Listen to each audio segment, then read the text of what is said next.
ရှမ်းလက်နက်ကိုင်အဖွဲ့ SSPP နဲ့တအောင်းလက်နက်ကိုင်အဖွဲ့ TNLA တို့ဟာဒီကနေ့ဇွန်လ23ရက်နေ့နံနက်ပိုင်းမှာတိုက်ပွဲစတင်ဖြစ်ပွားခဲ့သလိုလက်ရှိအချိန်ထိပါနှစ်ဖက်ကြားစစ်ရေးဆက်လက်တင်မာနေတယ်လို့သိရပါတယ်။တိုင်းသားလက်နက်ကိုင်အဖွဲ့ချင်းဘာကြောင့်တိုက်ပွဲဖြစ်တာပါလဲ။ဒီသတင်းအကြောင်းအရာလေးကိုမတင်ဆက်ခင်မှာ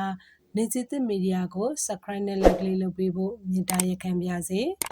ရှမ်းလက်နက်ကိုင်အဖွဲ့တစ်ခုဖြစ်တဲ့ SSPP နဲ့တအောင်းလက်နက်ကိုင်အဖွဲ့ TNLA တို့ဟာဒီကနေ့ဇွန်လ23ရက်နနက်10:00နာရီခွဲလောက်မှာထိတွေ့တိုက်ပွဲဖြစ်ပွားခဲ့တယ်လို့ရှမ်းပြည်တိုးတက်ရေးပါတီ SSPP ဘက်ကပြောပါတယ်။ရှမ်းပြည်နယ်မြောက်ပိုင်းမိုးမိတ်မြို့နယ်မိုးဟောက်ကျေးရွာအုပ်စုမိုးဟောက်ကျေးရွာတောင်ဘက်မှာရှိတဲ့ SSPP ရဲ့တပ်စခန်းကိုတအောင်းလက်နက်ကိုင်အဖွဲ့ TNLA ဘက်က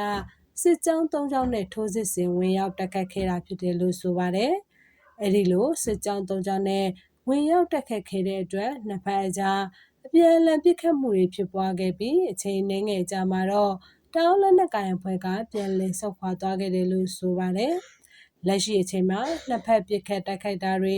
ရက်စဲနေပေမဲ့တအောင်းလက်နက်ကိုင် TNLA အဖွဲ့ဝင်တွေဟာတိုက်ပွဲဖြစ်ပွားရာနေဝင်ခြင်းမှာဆက်လက်တည်ရှိနေတာဖြစ်တဲ့အတွက်နှစ်ဖက်အကြားမှာစစ်ရေးဆက်လက်တင်မာနေတယ်လို့ SSPP ဘက်ကပြောပါတယ်။အဆိုပါပြစ်ခတ်မှုဖြစ်စဉ်တွေနဲ့ပတ်သက်လို့တအောင်းလက်နက်ကိုင်အဖွဲ့ TNLA က SSPP အဖွဲ့ဝင်တွေဟာ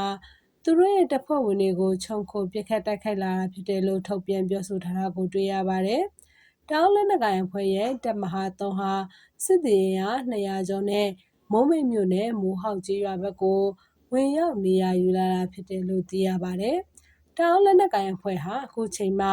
တပ်မတော်ထိုးစစ်ဆင်တိုက်ခိုက်တာတွေကိုနောင်ချိုမြို့နယ်တဝိုက်မှာ